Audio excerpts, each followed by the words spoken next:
Welcome to Iraqi Dinar News, where you receive real and authentic updates about the Iraqi dinar. If you want to stay informed with moment-by-moment developments, make sure to subscribe to the channel and like the video. Every single day across the global financial landscape, discussions surrounding the economic future of Iraq and the ultimate trajectory of its national currency, the Iraqi dinar, take center stage.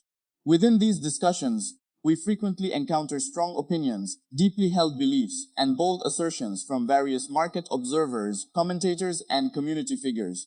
Recently, a notable statement surfaced from an analytical source known in the community as Newshound Guru Stephen, who remarked that he views the potential revaluation of the Iraqi dinar as what could become one of the largest financial events in our lifetime. He further suggested that individuals currently holding the currency may have been strategically led to it, emphasizing a perspective that goes beyond mere casual speculation to imply a broader, almost structural significance to this macroeconomic narrative. When we examine a statement of this magnitude, it is absolutely essential that we separate emotional sentiment from cold, hard economic reality.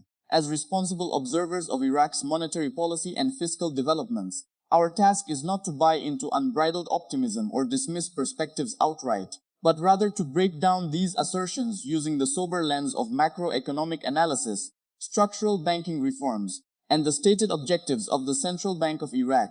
To truly understand what it means for a currency to undergo a significant upward valuation, or what the community frequently refers to as a revaluation, we must first look at the foundational plumbing of Iraq's economy.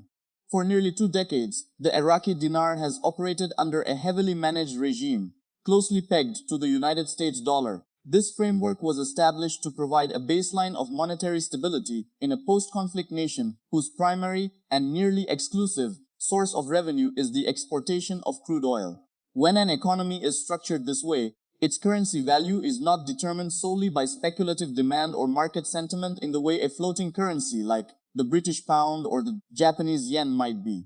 Instead, the value of the dinar is fundamentally anchored to the volume of foreign currency reserves held by the central bank, the structural health of the non-oil domestic economy, and the overarching institutional integrity of the nation's financial systems. Therefore, when commentators suggest that a massive monetary shift is on the horizon, we must evaluate whether the underlying economic indicators actually support such a transition, and more importantly, what structural steps are currently being taken on the ground in Baghdad to alter the status quo. In recent months, the Central Bank of Iraq, under the guidance of its leadership, and in coordination with international financial bodies like the International Monetary Fund and the World Bank, has been executing a highly deliberate, multi-phased strategy aimed at reforming the country's banking sector. This is perhaps the most critical piece of the puzzle that often gets overlooked in favor of sensational headlines. A nation cannot simply declare its currency to be worth significantly more on the global stage without first building a financial infrastructure capable of supporting international trade, cross-border settlements, and modern digital banking. For years, Iraq's financial system was dominated by a cash-based economy and plagued by an inefficient currency auction system that frequently led to a wide discrepancy between the official exchange rate set by the government and the parallel market rate found on the streets of Baghdad. To combat this, the central bank has institutionalized strict compliance measures, heavily adopting the electronic platform known as the AFITER system, which aligns Iraqi commercial banks with global anti-money laundering and counter-terrorism financing standards. This compliance push is designed to eliminate illicit dollar flows, stabilize the domestic value of the dinar, and gradually restore international confidence in Iraq's banking institutions. When we analyze the short-term implications of these ongoing reforms, we see a complex picture. The immediate impact of tightening banking regulations and aligning with international standards has often caused temporary friction within the domestic market. For instance, when certain private banks are restricted from accessing the daily dollar auction due to non-compliance, the domestic supply of greenbacks tightens, which temporarily drives up the parallel market exchange rate. For followers of the Iraqi dinar, this short-term volatility can often be confusing or discouraging. However, from a structural standpoint, this friction is a necessary growing pain. the central bank's primary short-term goal is to narrow the gap between the official rate and the parallel rate, thereby creating a predictable, stable environment for local merchants and international investors alike. By forcing the economy to transition away from physical cash and toward digital point-of-sale transactions and official electronic transfers, the government is successfully capturing a larger portion of the domestic money supply within the formal banking sector, which gives the central bank much greater control over monetary policy. Looking at the long-term economic implications, the structural path that Iraq is carving out points toward a broader ambition of economic diversification and sovereign financial autonomy. For a revaluation or a meaningful internationalization of the dinar to occur and sustain itself in the long run, Iraq must break its total dependency on oil revenues. Currently, oil exports account for roughly 90% of the government's budget. This means that any sharp drop in global crude prices immediately puts immense pressure on Iraq's fiscal balance and its foreign currency reserves. Recognizing this vulnerability, the current administration has placed a heavy emphasis on large-scale infrastructure projects, such as the Grand Fall Port and the Development Road Project, which aims to position Iraq as a major transit hub connecting Asia to Europe. If these long-term initiatives succeed, they will generate substantial non-oil revenues, attract significant foreign direct investment, and create a genuine, production-backed demand for the Iraqi dinar. It is this long-term structural strength, rather than speculative trading, that ultimately dictates the true sovereign value of a nation's currency. For the global community of Iraqi dinar holders and market followers, statements like the one provided by Stephen serve as a reminder of the unique narrative surrounding this currency.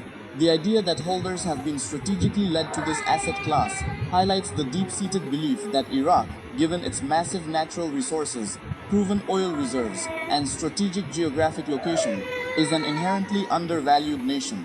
While it is completely valid to recognize Iraq's immense economic potential, professional financial analysis requires us to maintain a balanced perspective. Investing in or holding foreign currencies from developing economies carries an inherent risk profile, heavily tied to geopolitical stability, legislative progress, and global commodity markets. The path to economic modernization is rarely a straight line, and institutional reforms of this magnitude take time to mature. The Central Bank of Iraq has consistently signaled that its immediate priority is internal economic stabilization, inflation control, and banking modernization, rather than executing sudden, disruptive changes to the exchange rate that could shock the domestic market. As we look ahead, the key indicators to watch will be the continued expansion of Iraq's international banking relations, the successful implementation of the electronic tariff and customs systems, and the steady growth of its non-oil gross domestic product. When commercial banks in Iraq successfully establish direct correspondent banking relationships with major financial institutions in Europe, the United States, and Asia, the need for the central bank's daily dollar auction will naturally diminish. This will mark a massive milestone, signaling that Iraq has successfully integrated into the global financial architecture. For our community, staying informed means monitoring these verifiable institutional milestones rather than relying on speculative rumors or unverified timelines. By maintaining a data-driven approach, we can accurately assess Iraq's progress and understand the true evolutionary trajectory of its economy and its currency. Thank you for tuning into this analytical update on the Iraqi dinar and the wider macroeconomic developments shaping Iraq's financial future. If you value this commitment to bringing you balanced, factual, and community-safe financial news, please consider subscribing to the channel and liking this video to help ensure that responsible journalism continues to reach wider audiences. Please remember that all information shared in this broadcast is strictly for informational and educational purposes only. This content does not constitute financial, investment, or legal advice and should not be used as a basis for making any financial decisions. Always conduct your own thorough research and consult with a certified professional financial advisor before engaging in any form of foreign currency holding or investment. Stay safe, stay informed, and we will see you in the next update.